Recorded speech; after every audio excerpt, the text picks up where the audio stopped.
অৱশ্যে পিছৰটো আপডেটলৈ আপোনালোকৰ হাতত যদি এখন ৰেচন কাৰ্ড আছে তেনেহ'লে চৰকাৰে 1 জানুৱাৰীৰ পৰা ৰেচন কাৰ্ড থকা লোকসকলৰ কাৰণে বহুত ডাঙৰ আপডেট আনিছে। আগবাঢ়িছে পিছৰটো আপডেটলৈ পেন কাৰ্ড আৰু আধাৰ কাৰ্ড যদি আপোনালোকৰ হাতত আছে তেনেকুৱা ক্ষেত্ৰত আপোনালোকে 31 ডিচেম্বৰ আগত যদি আপোনাৰ পেন আৰু আধাৰ কাৰ্ডটো লিংক কৰি নলয় আপুনি যিমান আঁচনিৰ সুবিধা পাই আছে, যিমান আপোনালোকে লোনৰ কাৰণে হাহাকাৰ কৰি আছে, যিমান আপোনালোকৰ পইচা লেনা দেনা আছে, এইসমূহত আপোনালোকৰ প্ৰভাৱ পৰিব পাৰে। PM কিষাণ সন্মান নিধি আঁচনিখনৰ আপুনি যদি এজন হিতাধিকাৰী হয় আৰু PM কিষাণৰ 22 নম্বৰ কিস্তিৰ পইচাটো যদি আপুনি ভালদৰে লাভ কৰিম বুলি ভাবিছে তেনেহ'লে সোনকালে আপুনি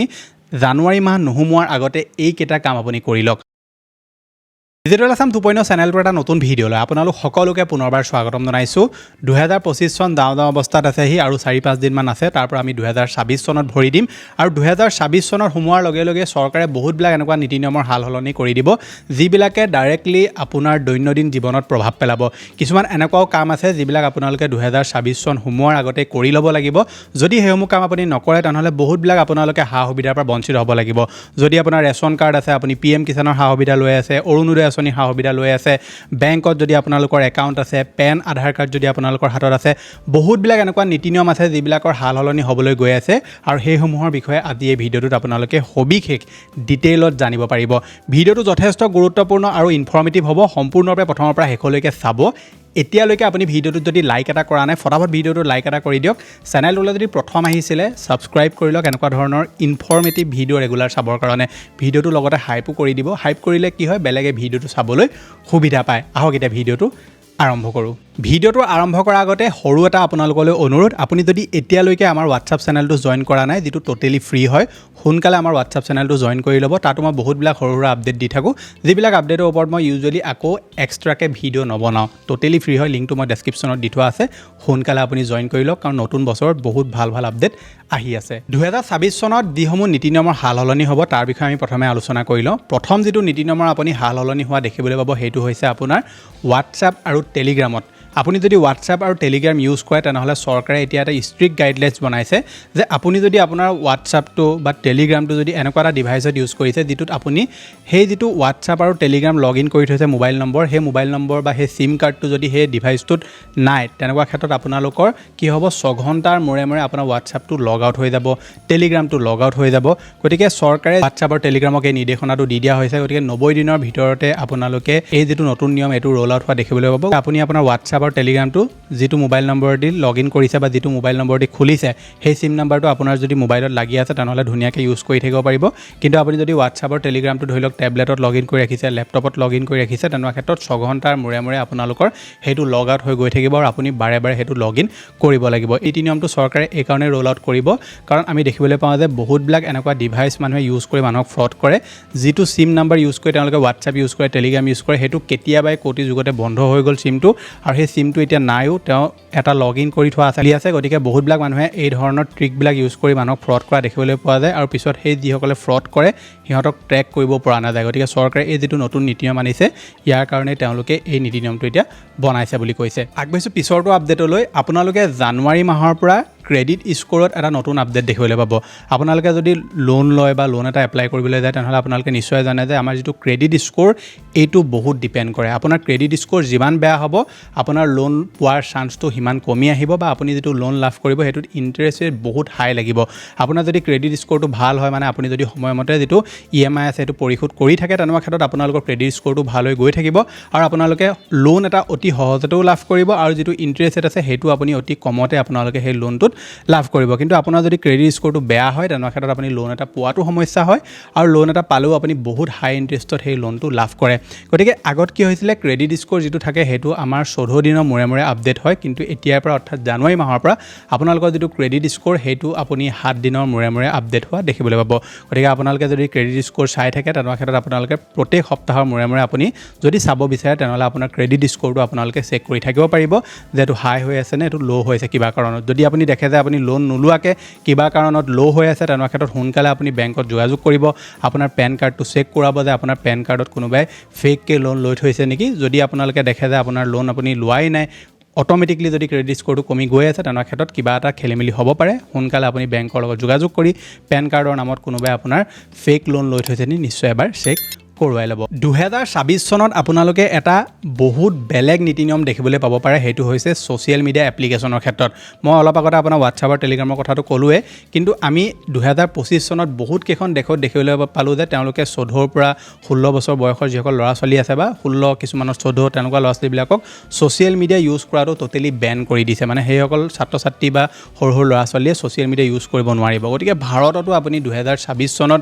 এই নতুন নীতি নিয়মটো দেখিবলৈ পাব পাৰে আপোনাৰ ঘৰত যদি সৰু সৰু ল'ৰা ছোৱালী আছে যাৰ বয়স 13 বছৰ 14 বছৰ 16 বছৰ তেনেকুৱা যদি হৈছে আৰু সিহঁতি যদি ইনষ্টাগ্ৰাম ফেচবুক টুইটাৰ এনেকুৱা ধৰণৰ যদি ছ'চিয়েল মিডিয়া একাউণ্ট ক্ৰিয়েট কৰি ৰাখিছে তেনেকুৱা ক্ষেত্ৰত তেওঁলোকে সেইসমূহ ইউজ কৰিব নোৱাৰিব মানে নিজৰ নামত তেওঁলোকে একাউণ্ট খুলি ইউজ কৰিব নোৱাৰিব বাকী বোলে পেৰেণ্টছৰ নামত যদি তেওঁলোকে একাউণ্ট চলাই আছে সেইটো বেলেগ কথা হ'ব পাৰে কিন্তু তেওঁলোকে নিজৰ ধৰি লওক এজ দি নিজৰ ফটো দি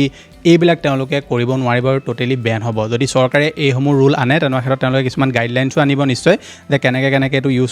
কৰিব পাৰিব বা কেনেকৈ ইউজ কৰিব নোৱাৰিব সেইটোৰ বিষয়ে আমি তেতিয়া ভিডিঅ'ত ডিটেইলছত আলোচনা কৰিম এই নীতি নিয়মটো আপোনালোকে 2026 চনত দেখিবলৈ পাব পাৰে আগবাঢ়ি পিছৰটো আপডেট লৈ পেন কাৰ্ড আৰু আধাৰ কাৰ্ড যদি আপোনালোকৰ হাতত আছে তেনেকুৱা ক্ষেত্ৰত আপোনালোকে 31 ডিচেম্বৰ আগত যদি আপোনাৰ পেন আৰু আধাৰ কাৰ্ডটো লিংক কৰি নলয় আপুনি যিমান আঁচনিৰ সুবিধা পাই আছে যিমান আপোনালোকে লোনৰ কাৰণে হাহাকাৰ কৰি আছে যিমান আপোনালোকৰ পইচা লেনা দেনা আছে এইসমূহত আপোনালোকৰ প্ৰভাৱ পৰিব পাৰে এনেকুৱা ধৰণৰ বাতৰি আপোনালোকে নিশ্চয় শুনিবলৈ পাই আছে নিউজ চেনেলতে হওক বা নিউজ পেপাৰতে হওক বা ইউটিউবতে হওক আপোনালোকে শুনিবলৈ পাই আছে গতিকে বহুতে মোক কমেণ্ট কৰিছিলে যে আমিও পেন আধাৰ লিংক কৰিব লাগিব নি মই ইয়াৰ ওপৰত অলৰেডি ভিডিঅ' বনাই থৈছোঁ কিন্তু যিহেতু মই এই সম্পূৰ্ণ ভিডিঅ'টো এইটো টপিকতে বনাইছোঁ যে কোনবিলাক বস্তু আমাৰ চেঞ্জেছ হ'ব কোনবিলাক নতুন নীতি নিয়ম আহিব গতিকে পেন কাৰ্ড আৰু আধাৰ কাৰ্ডটো যদি আপোনালোকে লিংক কৰোৱা নাই এতিয়ালৈকে লিংক কৰোৱাটো বাধ্যতামূলক নহয় কিন্তু প্ৰায়সকল লোকে লিংক কৰোৱাই ল'লে যেতিয়া আমাৰ পেন আধাৰ কাৰ্ড ফ্ৰীতে লিংক হৈ আছিলে তেতিয়াই প্ৰায়সংখ্যক লোকে লিংক কৰোৱাই ল'লে গতিকে আপুনি যদি পেন আৰু আধাৰ কাৰ্ডটো আপোনাৰ লিংক হৈ আছে নে নাই চাব বিচাৰে তেনেহ'লে আপোনালোকে ইনকাম টেক্সৰ যিটো অফিচিয়েল ৱেবছাইট তাত গৈ মেলি আপুনি পেন আধাৰ লিংকত গৈ আপোনাৰ পেন আৰু আধাৰ কাৰ্ডৰ যিটো লিংক ষ্টেটাছ সেইটো আপুনি চেক কৰিব পাৰে যদি আপুনি লিংক কৰি থোৱা নাই তেনেকুৱা ক্ষেত্ৰত কি হ'ব চাওক আমাৰ অসমৰ ক্ষেত্ৰত পেন কাৰ্ড আৰু আধাৰ কাৰ্ড লিংক কৰাটো বাধ্যতামূলক নহয় আপুনি যদি অসমৰ বাসিন্দা হয় তেনেকুৱা ক্ষেত্ৰত পেন কাৰ্ড আধাৰ কাৰ্ড আপুনি লিংক নকৰিলেও আপোনাৰ ক্ষেত্ৰত কোনো ধৰণৰ প্ৰভাৱ নপৰে কেলৈ নপৰে কাৰণ অসম মেঘালয় আৰু জম্মু কাশ্মীৰ এই তিনিখন ৰাজ্যত তেওঁলোকে পেন আৰু আধাৰ কাৰ্ডটো লিংক কৰাটো বাধ্যতামূলক কৰি থোৱা নাই কিন্তু আপুনি যদি লিংক কৰিব বিচাৰে তেনেহ'লে আপুনি ৱেবছাইটটোত গৈ এবাৰ চেক কৰি চাব যে ফ্ৰীতে লিংক হৈছে নি যদি অসমৰ ক্ষেত্ৰত ফ্ৰীতে এতিয়াও লিংক হৈ আছে তেনেহ'লে লিংক কৰি ল'ব কোনো প্ৰব্লেম নাই কিন্তু যদি 1000 টকা এটা পে'মেণ্ট কৰিব দেখুৱাইছে তেনেকুৱা ক্ষেত্ৰত সেইটো আপোনাৰ ওপৰত ডিপেণ্ড কৰিব আপুনি লিংক কৰে নে নকৰে লিংক নকৰিলেও আপোনাৰ ক্ষেত্ৰত কোনো ধৰণৰ প্ৰভাৱ তেনেকুৱা নপৰে বাকী 31 ডিচেম্বৰ হৈছে লাষ্ট ডেট পেন আৰু আধাৰ কাৰ্ড লিংক কৰোৱাৰ আগবাঢ়িছে পিছৰটো আপডেটলৈ PM কিষাণ সন্মান নিধি আঁচনিখনৰ আপুনি যদি এজন হিতাধিকাৰী হয় আৰু PM কিষাণৰ 22 নম্বৰ কিস্তিৰ পইচাটো যদি আপুনি ভালদৰে লাভ কৰিম বুলি ভাবিছে তেনেহ'লে সোনকালে আপুনি জানুৱাৰী মাহ নোসোমোৱাৰ আগতে এইকেইটা কাম আপুনি কৰি লওক প্ৰথমটো কাম হৈছে আপোনালোকৰ যিটো PM কিষাণৰ EKYC সেইটো আপোনালোকে আপডেট কৰোৱাই ল'ব যদি EKYCটো ফেইল হৈ আছে কাৰণ চৰকাৰে কি কৰে EKYCটো তেওঁলোকে কৰোৱাই থাকিবলৈ কয় আপোনালোকৰ এইটো নহয় যে EKYC বহুত দিনৰ আগত কৰিলে আৰু কৰাব নালাগে আপুনি কৰোৱাব লাগে কাৰণ চৰকাৰে EKYCটোৰ জৰিয়তেহে জানিব পাৰে যে যিজন ব্যক্তি আমি পইচা দি আছোঁ সেই ব্যক্তিজন জীৱিত আছে নে নাই আপুনি যদি EKYC নকৰে তেনেকুৱা ক্ষেত্ৰত তেওঁলোকে সেইটো আপোনাৰ পইচা বন্ধ কৰি দিয়ে গতিকে EKYC আপোনালোকে কৰোৱাই ল'ব সোনকালে লগতে আপোনাৰ মাটি ৰিলেটেড নথিপত্ৰ যদি কিবা খেলিমেলি হৈ আছে যেনে বহুতো ক্ষেত্ৰত আমি দেখিবলৈ পাইছিলোঁ যে চৰকাৰে এটা নতুন নীতি নিয়ম আনিছিলে PM কিষাণৰ 19-20 নম্বৰ কিস্তি দিয়াৰ পিছতে তেওঁলোকে এটা নীতি নিয়ম আনিছিলে যে যিসকল লোকৰ ঘৰত এজনতকৈ বেছি লোকে PM কিষাণৰ পইচা লাভ কৰি আছে তেওঁলোকৰ ফিজিকেল ভেৰিফিকেশ্যন হ'ব যিসকলৰ মাটিৰ লেণ্ড অ'নাৰশ্বিপ ফেব্ৰুৱাৰী মাহৰ 2 তাৰিখ 2019 চনৰ ফেব্ৰুৱাৰী মাহৰ 2 তাৰিখৰ পিছত তেওঁলোকে লেণ্ড অ'নাৰশ্বিপ লৈছে তেওঁলোকৰ এটা ভেৰিফিকেশ্যন হ'ব গতিকে আপোনালোকৰ যদি এনেকুৱা কিবা খেলিমেলি কাৰণত পইচা ফচি আছে তেনেকুৱা ক্ষেত্ৰত সোনকালে আপুনি এইসমূহ আপডেট কৰোৱাই ল'ব লগতে আপোনাৰ বেংক আৰু আধাৰ কাৰ্ড যদি আপোনাৰ লিংক হৈ থকা নাই তেনেকুৱা ক্ষেত্ৰতো আপোনালোকে সোনকালে লিংক কৰোৱাই ল'ব তেতিয়াহে আপুনি PM কিষাণৰ যিটো পইচা সেই পইচাটো আপুনি লাভ কৰিব যিটো আপোনালোকে জানুৱাৰী মাহতো লাভ কৰিব পাৰে বা ফেব্ৰুৱাৰী মাহৰ শেষৰ ভাগলৈ আপুনি লাভ কৰিব পাৰে আৰু এটা কথা মনত ৰাখিব যিটো ফাৰ্মাৰ ৰেজিষ্ট্ৰেশ্যন সেইটো আপোনালোকে কৰোৱাটো বাধ্যতামূলক হয় ফাৰ্মাৰ ৰেজিষ্ট্ৰেশ্যন চৰকাৰে সকলো PM কিষাণ হিতাধিকাৰীক কৰাবলৈ কৈছে বা যিসকলে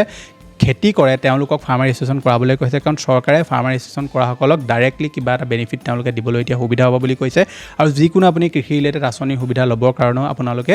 ডাইৰেক্টলি যেতিয়া বেংকত যাব বা ক'ৰবাত আপোনালোকে এপ্লাই কৰিব ফাৰ্মাৰ ৰেজিষ্ট্ৰেশ্যন যদি আপুনি কৰি নথয় তেনেকুৱা ক্ষেত্ৰত সেইসমূহ সুবিধা ল'বলৈ আপোনাৰ বহুত প্ৰব্লেম হ'ব আৰু ফাৰ্মাৰ ৰেজিষ্ট্ৰেশ্যন নকৰাসকলে আহিবলগীয়া সময়ত PM কিষাণৰ যিটো পইচা সেইটোৰ পৰাও বঞ্চিত হ'ব লাগিব গতিকে এইসমূহ কাম পৰাপক্ষত আপোনালোকে জানুৱাৰী মাহ সোমোৱাৰ আগতে কৰি লওক যদি ইয়াৰ ভিতৰত কোনোবা এটা কাম আপুনি কৰি থোৱা নাই বা আপোনাৰ কৰিবলগীয়া যদি হৈ আছে। অৱশ্যে পিছৰটো আপডেটলৈ আপোনালোকৰ হাতত যদি এখন ৰেচন কাৰ্ড আছে তেনেহ'লে চৰকাৰে 1 জানুৱাৰীৰ পৰা ৰেচন কাৰ্ড থকা লোকসকলৰ কাৰণে বহুত ডাঙৰ আপডেট আনিছে। প্ৰথমটো আপডেট হ'ব ৰেচন কাৰ্ড যিসকল লোকৰ আছে তেওঁলোকে এতিয়া 100 টকাতে চেনি, দাইল, নিমখ সেইখিনি বস্তু লাভ কৰিব।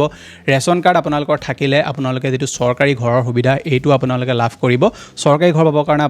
আপোনাৰ ৰেচন কাৰ্ডো থাকিব লাগিব, আধাৰ কাৰ্ডো থাকিব লাগিব আৰু আপোনালোকৰ মাটি ৰিলেটেড কিছুমান নথিপত্ৰও থাকিব লাগিব আৰু যিখিনি তেওঁলোকে যোগ্যতাৰ মাপকাঠি বান্ধি দিয়ে সেইখিনি আপোনাৰ থাকিব লাগিব। তেতিয়া আপুনি চৰকাৰী ঘৰৰ কাৰণে এপ্লাই কৰিব পাৰিব। বাকী আপোনালোকৰ যদি ৰেচন কাৰ্ড এতিয়ালৈকে আপুনি বনোৱা নাই, সোনকালে আপুনি ৰেচন কাৰ্ডৰ যি দোকান আছে তাত গৈ মেলি আপুনি ৰেচন কাৰ্ডৰ কাৰণে এপ্লাই কৰিব পাৰে বা নাম অন্তৰ্ভুক্ত কৰিব বিচাৰিলেও আপুনি কৰিব পাৰে। ৰেচন কাৰ্ডৰ যিটো EKYC সেইটো যদি আপোনালোকে কৰা নাই তেনেকুৱা ক্ষেত্ৰত আপোনালোকে কৰাই ল'ব। ৰেচন কাৰ্ডৰ EKYC নকৰিলেও যেনেকৈ PM কিষাণৰ পইচা বন্ধ কৰি দিয়ে তেনেকৈ ৰেচন কাৰ্ডৰ EKYC নকৰিলেও আপোনালোকৰ বা KYC নকৰিলেও আপোনালোকৰ কি হ'ব, যিটো ৰেচনৰ সামগ্ৰী সেইটো চৰকাৰে বন্ধ কৰি দিব। আৰু নতুনকৈ যিসকলে অৰুণোদয় আঁচনিত আবেদন কৰিম বুলি ভাবি আছে, অৰুণোদয় আঁচনিৰ যিটো 3100 টকাকৈ পইচা দিয়াৰ কথা কৈ আছে চৰকাৰে,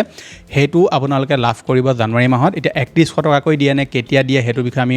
নাজানো। 3100 টকাকৈ দিয়ে নে কিমানকৈ দিয়ে সেইটোৰ বিষয়ে চৰকাৰে একো কথা কোৱা নাই, কিন্তু চৰকাৰে যিহেতু কৈছিলে যে 3100কৈ টকা তেওঁলোকে দিব পাৰে, গতিকে জানুৱাৰী মাহতে তেওঁলোকে ক'ব যে কিমানকৈ পইচা বঢ়াব আৰু কিমান তেওঁলোকে আৰু বেলেগ আপডেট আনিব। বাকী অৰুণোদয় আঁচনি যদি আপুনি এতিয়ালৈকে আবেদন কৰিব পৰা নাই বা এপ্লাই কৰিছিলে পইচা নাপালে তেনেকুৱা ক্ষেত্ৰত পঞ্চায়তত খা খবৰ কৰি থাকিব আৰু পঞ্চায়তৰ জৰিয়তে আপোনালোকে অৰুণোদয় আঁচনিৰ আবেদন কৰি ল'ব যদি এতিয়ালৈকে আপুনি আবেদন কৰা নাই। বাকী আপোনালোকে সবিশেষ জানিবলৈ হ'লে আপোনালোকে পঞ্চায়তত খা খবৰ কৰি থাকিলেহে এইসমূহ কথা আপোনালোকে জানিব পাৰিব, কাৰণ অৰুণোদয় আঁচনি কোনো ধৰণৰ অনলাইন আবেদন প্ৰক্ৰিয়া নাই। পঞ্চায়ততে ফৰ্মসমূহ আহে, আপুনি তাতে গৈ মেলি ফৰ্মসমূহ ফিল আপ কৰিব লাগিব, প্ৰয়োজনীয় নথিপত্ৰ দিব লাগিব আৰু তাৰ পৰা আপুনি যদি চিলেক্ট হয় তেনেকুৱা ক্ষেত্ৰত অৰুণোদয় আঁচনিৰ যিটো সুবিধা সেইটো আপোনালোকে লাভ কৰিব।